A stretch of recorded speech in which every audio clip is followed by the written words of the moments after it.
Although Catholicism is a sun god representation of the mysteries, and Islam is a moon god representation, it's interesting to cross-reference them to point out some commonalities that betray a shared origin.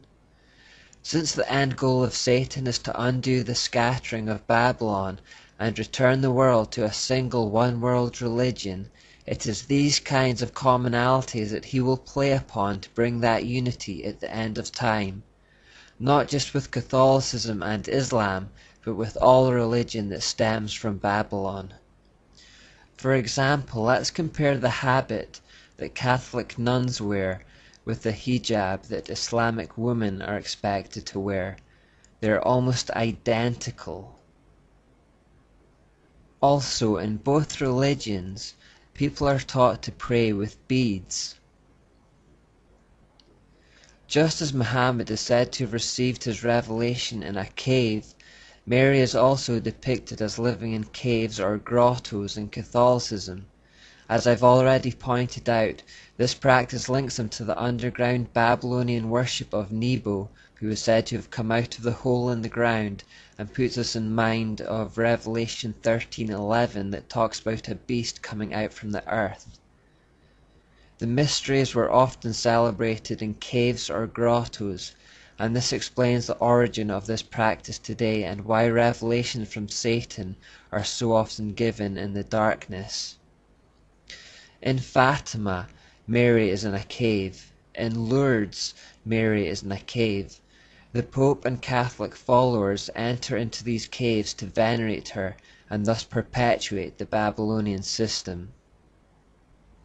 Today we may also associate grottos with the secular Christmas character, Santa Claus.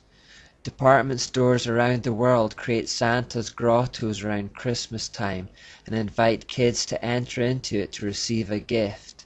Again, this mimics a practice that has gone on for millennia. Although we've briefly looked at holidays already, we may revisit them in depth at the end of the study. Catholicism and Islam stand side by side around the world, often in places that were originally pagan in nature. Cathedrals and mosques are frequently built either next to each other, or the two buildings are incorporated into one. Cordoba in Spain is perhaps the most famous example of a cathedral mosque that was originally one and is now the other. It doesn't matter that the building was once consecrated to Catholicism but is now consecrated to Islam because both serve the same system. We have noted the sun symbolism in Catholicism. Even though Islam is the moon god version, they still have some sun imagery like on the ceiling of the King Abdullah Mosque in Jordan. Not entirely different to the concept behind St. Peter's Dome in the Basilica. The sounds of the religions are also similarly solemn. This is the sound of an Islamic call to prayer. أشهد أن لا إله إلا الله.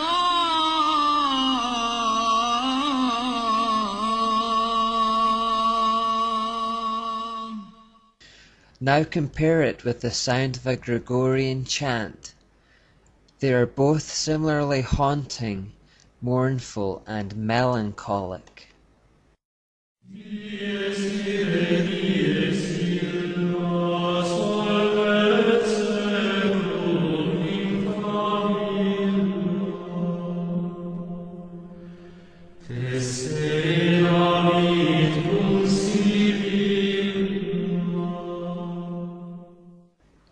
Both religions also make use of the telltale satanic all-seeing eye. This is a typical example from an Islamic taxicab where they are used as a charm to ward off evil and for protection. You will also unsurprisingly find this symbol in Catholicism. This is one example found in the confessional at the Cathedral Milano in Italy. To the ancient Egyptians, the right eye represented the sun and the left eye represented the moon. That is why in Egyptian forms of the eye it is surrounded by makeup that normally identifies it as the right eye, the eye of the sun god, Osiris or Horus to them. In this example, note the sun rays representing the supposed illumination that comes from the eye. One of the great ancient Egyptian temples was the Luxor temple. Helena Blavatsky, an important occult figure that we'll look at later, said that within such temples, obscene acts of homosexuality were conducted as a form of worship to Set. Now the remains of the Luxor temple still stand to this day, and within it you will find a multitude of phallic symbols that echo its original purpose. At the entrance, you will of course find the Asherah pole or obelisk. What is perhaps a little more surprising is that built into the Luxor temple is a mosque. Some Catholics plainly see the similarities with Islam and are looking for a shared future based on the truth that they have the same origin. Vatican insider Dr. David Malachi Martin said that on the basis of a personal message from Mary to Pope John Paul II, he believed that there will come a day when the heart of Islam, already attuned to the figures of Christ and Christ's mother Mary, will receive the illumination it needs, a second Fatima, in which they will recognize him as God's true vicar on earth. Then with fellow travellers like the Church of England, the Episcopal Church, and others of like mind, the Pope could be worshipped as the infallible Holy Father by over 1/2 of the world's population.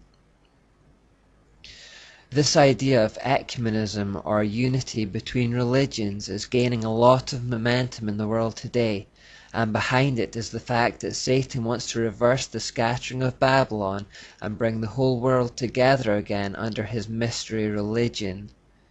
Given that the false religions of the world share the same root, they all have commonalities which are to be highlighted to achieve this end.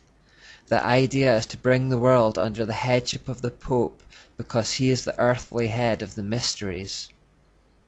Because of Muhammad's Catholic influence, Muslims already believe in Mary's Immaculate Conception and virgin birth. So high is their view of Mary that the Quran concludes she must be a goddess in Christianity. It therefore teaches that Christians believe in the Father, the Mother, and the Son. This is an error that comes by observing Catholicism's overemphasis on Mary as a deity. In fact, Father, Mother, and Son is the Babylonian Trinity. The Christian Trinity is Father, Son, and Spirit. The Islamic system of salvation is one of justification by works, which is the same as Catholicism and all false religion, in fact. The Quran teaches that on the day of judgment, good and bad works will be weighed up in a balance to decide whether or not someone goes to heaven or hell. This is just like the scales of Anubis or St. Michael in Rome. In Islamic states, there is no division between religion and politics. This merger of secular and sacred is similar to the Church of Rome, where the sovereign pontiff is both head of the religion and a reigning monarch. A final similarity with the Church of Rome is persecution, firstly of Jews and secondly of Christians. This is an indicator of Satan's presence. The Jews were granted full citizenship of Rome in 212 AD. However, when the empire became Catholicized under Constantine 100 years later, this toleration of Jews declined and persecution began. This was the start of a long history of terrible persecution of Jews by the Church of Rome. Likewise, we have already seen how Muhammad developed a hatred of the Jews and took to attacking and massacring them. In conclusion, we should be careful not to bow to the pressure of the politically correct lobby and blaspheme the name of God by placing him on a level with Allah, or to even suggest that they are one and the same under different names. Allah is Baal. We should also be clear in refusing to compromise with Catholicism and its Babylonian ways.